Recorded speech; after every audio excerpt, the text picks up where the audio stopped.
ശമൂവേൽ രണ്ടാം പുസ്തകം അധ്യായം 18.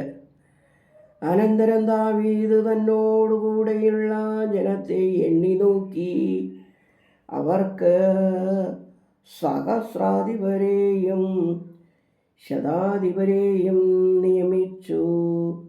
ദാവീദ് ജനത്തിൽ മുന്നിൽ ഒരു ഭാഗം യോവാബിൻ്റെ കീഴിലും മുന്നിൽ ഒരു ഭാഗം സെരൂയയുടെ മകനും യോവാബിൻ്റെ സഹോദരനുമായ അബീശായിയുടെ കീഴിലും മൂന്നിൽ ഒരു ഭാഗം ഗത്യനായ ഇത്തായിയുടെ കീഴിലും അയച്ചു. ഞാനും നിങ്ങളോടുകൂടെ വരും എന്ന് രാജാവ് ജനത്തോട് പറഞ്ഞു. എന്നാൽ ജനം അങ്ങ് വരേണ്ട, ഞങ്ങൾ തോറ്റോടേണ്ടി വന്നാൽ ഞങ്ങളുടെ കാര്യം ആരും ഗണ്യമാക്കുകയില്ല. നിങ്ങളിൽ പകുതി പേർ മരിച്ചുപോയി എന്ന് വന്നാലും അതാരും ഗണ്യമാക്കുകയില്ല. അങ്ങോ ഞങ്ങളിൽ 10,000 പേർക്ക് തുല്യൻ. ആകയാൽ അങ്ങ് പട്ടണത്തിൽ ഇരുന്നു കൊണ്ട് ഞങ്ങൾക്ക് സഹായം ചെയ്യുന്നതാണ് നല്ലതെന്ന് പറഞ്ഞു. രാജാവ് അവരോട്, നിങ്ങൾക്ക് ഉത്തമം എന്ന് തോന്നുന്നത് ഞാൻ ചെയ്യാം എന്ന് പറഞ്ഞു. പിന്നെ രാജാവ് പടിവാതിൽക്കൽ നിന്നും ജനമെല്ലാം 100,100 1000 പുറപ്പെട്ടു. അബ്ശാലോം കുമാരനെ ജീവനോട് കൊണ്ടുവരണം എന്ന് രാജാവ് യോവാബിനോടും അബീശായിയോടും ഇത്തായിയോടും കൽപ്പിച്ചു. രാജാവ് സേനാധിപന്മാരോടെല്ലാം അബ്ശാലോമിനെ കുറിച്ച് കൽപ്പിച്ചത് ജനമെല്ലാം കേട്ടു. പിന്നെ ജനം യുദ്ധസ്ഥലത്തേക്ക് ഇസ്രായേലിൻ്റെ നേരെ പുറപ്പെട്ടു. എഫ്രായിം വനത്തിൽ വെച്ച് യുദ്ധമുണ്ടായി. ഇസ്രായേൽ ജനം ദാവീദിന്റെ സേവകരോട് തോറ്റു. അന്ന് അവിടെ ഒരു മഹാസംഹാരം നടന്നു. 20,000 പേർ മരിച്ചു. യുദ്ധം ആ ദേശമെല്ലാം വ്യാപിച്ചു. അന്ന് വാളിനിരയായതിലും അധികം പേർ വന്യമൃഗങ്ങൾക്ക് ഇരയായി. അബ്ശാലോം ദാവീദിന്റെ സേവകരോട് എതിർത്തു. അബ്ശാലോം കോവർ കഴുതപ്പുറത്തു ഓടിച്ചു പോകുമ്പോൾ കോവർ കഴുത കൊമ്പ് തിങ്ങി നിൽക്കുന്ന ഒരു വലിയ കരുവേലകത്തിൻ കീഴേ എത്തി. അവൻ്റെ തലമുടി കരുവേലകത്തിൽ പിടിപ്പെട്ടിട്ട് അവൻ ആകാശത്തിനും ഭൂമിക്കും മധ്യേ തൂങ്ങി. അവൻ്റെ കീഴിൽ നിന്ന് കോവർ കഴുത ഓടിപ്പോയി. ഒരുവൻ അത് കണ്ടിട്ട്, അബ്ശാലോം ഒരു കരുവേലകത്തിൽ തൂങ്ങിക്കിടക്കുന്നത് ഞാൻ കണ്ടു എന്ന് യോവാബിനോട് അറിയിച്ചു. യോവാബ് തന്നെ അറിയിച്ചവനോട്, നീ അവനെ കണ്ടിട്ട് അവിടെ വെച്ച് തന്നെ വെട്ടിക്കളയാഞ്ഞതെന്ത്? ഞാൻ നിനക്ക് 10 ശേക്കൽ വെള്ളിയും ഒരു വസ്ത്രവും തരുമായിരുന്നുവല്ലോ എന്ന് പറഞ്ഞു. അവൻ യോവാബിനോട് പറഞ്ഞത്, 1000 ശേക്കൽ വെള്ളി എനിക്ക് തന്നാലും ഞാൻ രാജകുമാരൻ്റെ നേരെ കൈ നീട്ടുകയില്ല.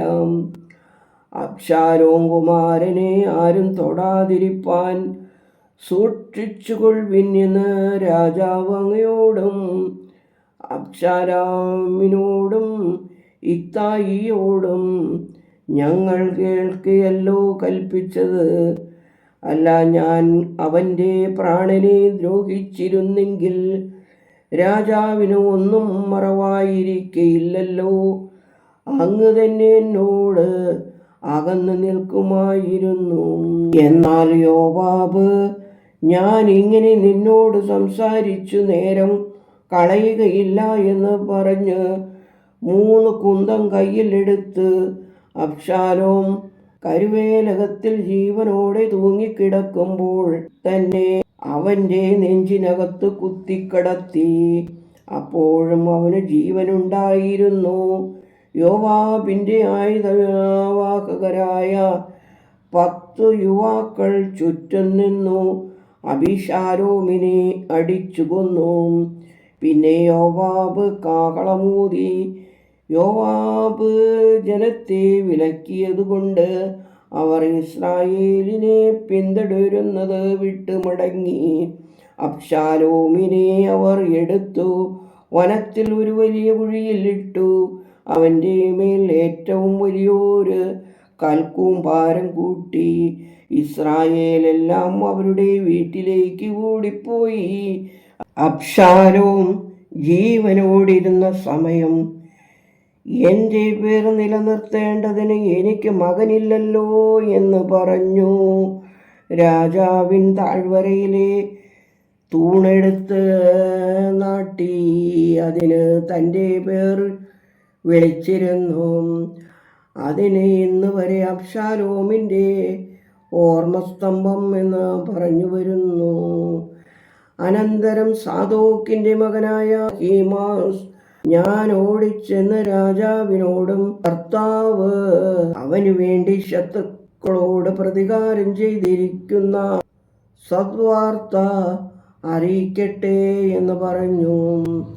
യോവാബ് അവനോട്, നീ ഇന്ന് സദ്വർത്തമാന ദൂതനാകുകയില്ല. ഇനി ഒരു ദിവസം സദ്വർത്തമാനം കൊണ്ടുപോകാം. രാജകുമാരൻ മരിച്ചിരിക്കൊണ്ട് നീ ഇന്ന് സദ്വർത്തമാന ദൂതനാകുകയില്ല എന്ന് പറഞ്ഞു. പിന്നെ യോവാബ് കൂശിയോട്, നീ കണ്ടത് രാജാവിനെ ചെന്ന് അറിയിക്കുക എന്ന് പറഞ്ഞു. കൂശി യോവാബിനെ വണങ്ങിയോടി. സാദോക്കിൻ്റെ മകനായ അഹീമാസ് പിന്നെയും യോവാബിനോട്, ഏതായാലും ഞാനും കൂശിൻ്റെ പിന്നാലെ ഓടട്ടെ എന്ന് പറഞ്ഞു. അതിന് യോവാബ്, എൻ്റെ മകനെ, നീ എന്തിനു ഓടുന്നു? നിനക്ക് പ്രതിഫലം കിട്ടുകയില്ലല്ലോ എന്ന് പറഞ്ഞു. അവൻ പിന്നെയും, ഏതായാലും ഞാൻ ഓടുമെന്ന് പറഞ്ഞതിന്, എന്നാൽ ഓടിക്കൊള്ളുക എന്ന് അവൻ പറഞ്ഞു. അങ്ങനെ അഹീമാസ് സമഭൂമി വഴിയായി ഓടി കൂശിയെ കടന്നുപോയി. ദാവീദ് 2 പടിവാതിലിനു മധ്യേ ഇരിക്കുകയായിരുന്നു. കാവൽക്കാരൻ പടിവാതിലിനു മേൽ മതിലിൻ്റെ മുകളിൽ കയറി തല ഉയർത്തി നോക്കി. ഒരുവൻ തനിച്ചോടി വരുന്നത് കണ്ടു. കാവൽക്കാരൻ രാജാവിനോട് വിളിച്ചറിയിച്ചു, അവൻ ഏകനെങ്കിൽ സദ്വർത്തമാനവും കൊണ്ടാകുന്നു വരുന്നത് എന്ന് രാജാവ് പറഞ്ഞു. അവൻ നടന്ന് അടുത്തു. പിന്നെ കാവൽക്കാരൻ മറ്റൊരുവൻ ഓടി വരുന്നത് കണ്ടു.